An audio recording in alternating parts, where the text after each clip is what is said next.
Descobri que meu marido era gay. Um alerta sobre igrejeiros. Essa é a história de hoje no Onde a Filha Chora e o Pai Lê. Vamos lá, vamos ver. Olá, Breno. Quero compartilhar minha história porque acredito que pode abrir os olhos de muitas mulheres. Em 2014, aos 29 anos, eu me casei. Se você fizer a conta, você vai perceber que ela já tem 39, né? 3 anos depois, em julho de 2017, meu marido assumiu que era homossexual. Fim. Brincadeira, vamos lá. Minha reação? Não tive reação. Entrei numa espécie de negação do luto. Foi a primeira vez na vida em que senti literalmente meu coração doer. Sabia que existem estudos que mostram que a dor da perda, a dor do luto, a dor de um término, ela causa dor física. Inclusive, se você tá com dor, tá sofrendo de amor, pode tomar um paracetamolzinho que ajuda. Foi o que os estudiosos disseram lá. Contei apenas para minha orientadora espiritual, que me acompanhava há anos. E a resposta dela foi direta. Seja bem-vindo ao mundo real. Aqui as coisas não têm nada a ver com as postagens cor-de-rosa das redes sociais. Agora você precisa de meios humanos e sobrenaturais para lidar com isso. Puta que pariu, que orientadora espiritual tenebrosa essa, né? Enfim, vamos lá. E assim foi. Mas, mais do que falar da minha dor, quero deixar um alerta às mulheres.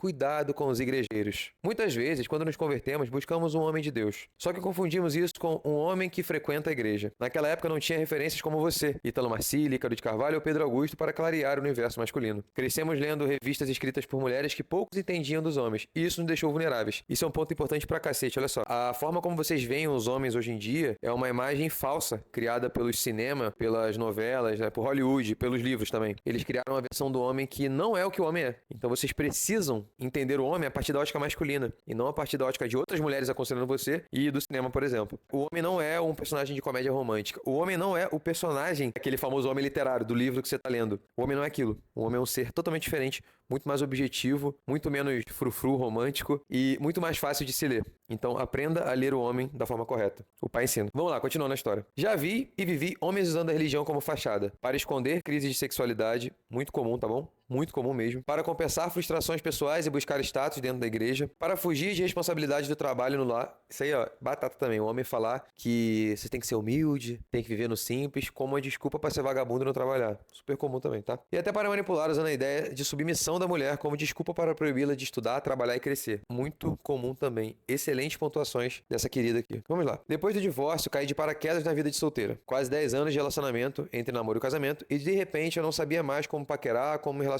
Nessa inexperiência, virei um alvo fácil. Pois é, a mulher que ela sai de um relacionamento longo, né? O homem também. E cai nesse mundo como ele tá hoje, a pessoa ela é bombardeada por um universo promíscuo de relações rasas e facilmente ela acaba caindo em todo tipo de promessa, né? Então é muito comum eu receber relatos de mulheres que ficaram solteiras e conheceram um cara e o cara prometeu mundos e fundos pra ela, meteu a piroca e sumiu. Acontece o tempo todo. Me envolvi com um rapaz mais novo, de 25 anos, quando eu tinha 39. E aqui já fico alerta. Você, mulher, não fica com um cara mais novo que você. A chance disso aí dar certo é baixíssima.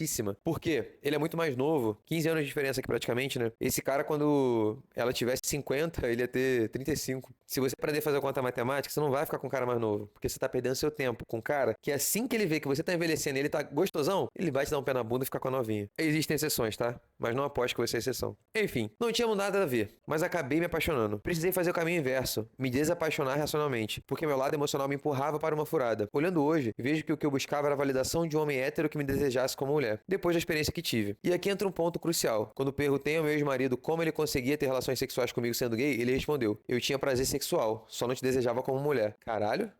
Extremamente profundo isso aí. Faz sentido. Provavelmente o cara tava fantasiando ela ali com outro cara, né? Ou algo do tipo. É muito comum o homossexual dentro da igreja, tá? E não necessariamente porque ele é um filho da puta. Pensa comigo. Se o cara é cristão e ele é homossexual, ele se entende como homossexual, ele percebe que ele tem atração sexual por outros homens, qual é o caminho dele pra buscar salvação? É negar a sexualidade dele, certo? Uma vez que a sodomia e a homossexualidade são condenados pela religião católica, então, como cristão, ele tem que viver em abnegação em relação a isso aí. E faz sentido, então, você entender, por exemplo, por que tem tantos padres homossexuais. Já pensou? O cara ele sabe que ele tem que viver em celibato, que ele não vai poder realizar o desejo dele, então ele vai para um caminho de santificação, certo? Só que é muito comum que, assim como qualquer ser humano, essas pessoas caiam no meio do caminho. Porque a carne, às vezes, ela é muito forte. Então, assim, esse vídeo não é pra condenar esse cara. Não tô aqui só pra fazer um julgamento, dizer que muitos caras se escondem, sim.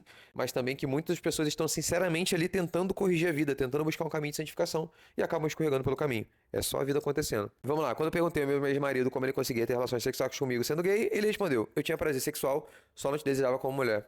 Profundo. Mais tarde, descobri que pensava em outros homens para conseguir ter ereção. Foi um divisor de águas, pois isso que me fez superar rápido nunca pedir a Deus para transformar a situação. Eu compreendi, nunca houve um casamento verdadeiro. Por isso, dei entrada num processo de nulidade que só consegui concluir em 2023. Caralho, lembrando que ela se separou quando? Em 2017 ela se separou. Puta que pariu. Imagina, o cara comendo a mulher e falando, geme grosso.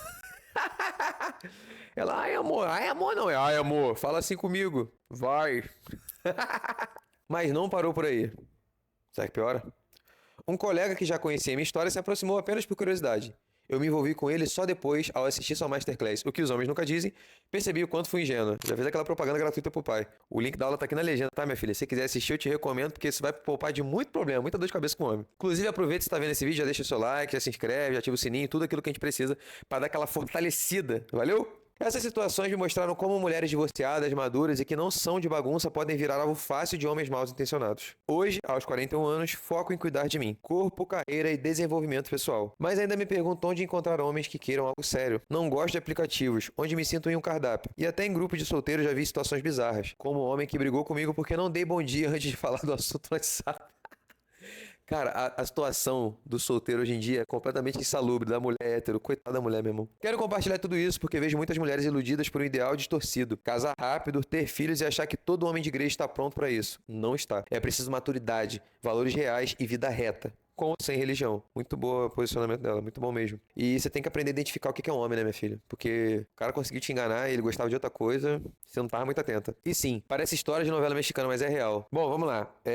Primeiramente, é muito triste você ver uma pessoa apostar num casamento, né, que é algo que deveria ser pra vida toda, e acabar não dando certo, independente da causa que levou ao fim do relacionamento. Isso é muito triste. Felizmente, ela conseguiu o processo de nulidade, o que não a impede de ter um novo relacionamento legalizado de acordo com as normas da igreja e viver ali a busca pela santificação através do matrimônio, certo? Isso é ótimo. Só que quando a gente para pra pensar que é uma mulher que já tem 40 anos, já desperdiçou grande parte da vida dela apostando num relacionamento sem futuro, a gente sabe que a dificuldade que ela vai ter pra ter um novo relacionamento, um novo casamento é real. E a gente sabe também que o mundo como ele tá hoje, ele tá muito complicado pra pessoa solteira que quer algo sério. São relações rasas, relações superficiais, putaria, sexo o tempo todo, as pessoas só querem saber disso. E elas não estão se preocupando em construir algo de verdade, em construir um relacionamento. Porque tá muito fácil. A realidade é essa. Bom, você que me mandou esse texto, o meu conselho pra você, sincero, é não se desespere, tá? Se você tem uma vida religiosa, então você sabe que talvez a sua vocação não seja matrimônio, ou talvez pode ser que isso aconteça quando você menos esperar. Você sabe que a vida de oração, né, pedir a Deus o que você busca, que você deseja, né? Bata a porta e eu abrirei. Peça e eu darei. Você sabe como é que funciona. Em relação aos homens, tome cuidado. Pense várias vezes antes de apostar num novo relacionamento. Você não tem mais tempo para perder. A realidade é essa. Não tem tempo para perder. Então você tem que ser muito certeira. E para você acertar, você precisa cortar os homens errados o mais rápido possível. Então, observe bem o que o cara tá falando pra você, se condiz com as atitudes dele, se ele está de fato investindo no relacionamento com você, se tá te enrolando, te cozinhando, se ele fala, não, vamos namorar, quero isso aqui, não entre num caminho onde a carência domina e deixa você tomar atitudes bestas, sabe? Simplesmente porque você tá carente de um carinho ali, querendo um carinho, querendo um pouco de atenção de um cara, você aceitar menos do que você merece, menos do que você espera pra construir uma relação. Bom, espero que isso tenha te ajudado, esse conselho, esse desabafo. Espero também que essa história sirva pra ajudar um monte de gente por aí. E pra você, mulher, que tá apostando num cara que você conheceu agora na igreja, não se emocione, não se desespere pela vontade de casar e não deixe que isso segue você, porque você pode estar comprando uma história que não é a história que você quer viver.